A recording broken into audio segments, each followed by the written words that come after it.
India 171 तैयार होता है अहमदाबाद से लंदन जाने के लिए। सब कुछ नॉर्मल था। इसके पहले दिल्ली अहमदाबाद सेक्टर करके जहाज़ आया था, ऑन ग्राउंड हुआ, रिफ्यूलिंग हुई, पैसेंजर्स आए, टैक्सी करके जहाज़ ने नॉर्मल टेक ऑफ किया। बट सून आफ्टर 400 फीट के आसपास क्लाइंब किया एंड देन स्टार्टेड डिसेंड।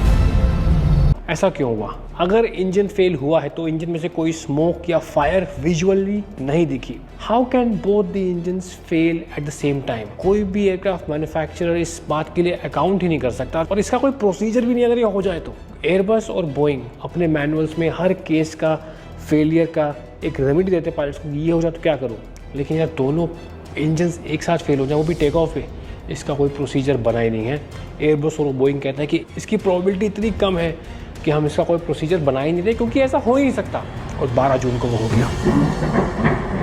बड़ा सवाल आता है, क्या एयरक्राफ्ट की लोडिंग करेक्ट हुई थी? एयरक्राफ्ट में पायलट्स ने गियर अप क्यों नहीं लिए? क्या रैट डिप्लॉय हुआ था? रैट की बहुत बातें हो रही है। एयरक्राफ्ट ने इंटरसेक्शन से टेक ऑफ किया या full length of runway use किया? एक और डेटा सामने निकल के आ रहा है कि एयरक्राफ्ट टोक 9,979 फीट अप्रॉक्सीमेटली, जबकि उसको 9,200 फीट लेना चाहिए था लिफ्ट ऑफ के लिए। Air India has also been pulled up in the past for negligence in safety related matters. उनके सीईओ को, उनके हेड ऑफ सेफ्टी को, सबको नोटिस गए हुए डीजीसीए के द्वारा, और कुछ तो जून 3 और जून 5 को भी गए थे। विकास शॉक कि ये क्यों फ्लैप वाली प्रॉब्लम नहीं है। जब एयरक्राफ्ट क्रैश हुआ तो इंजन्स के कुछ पार्ट्स मिले थे।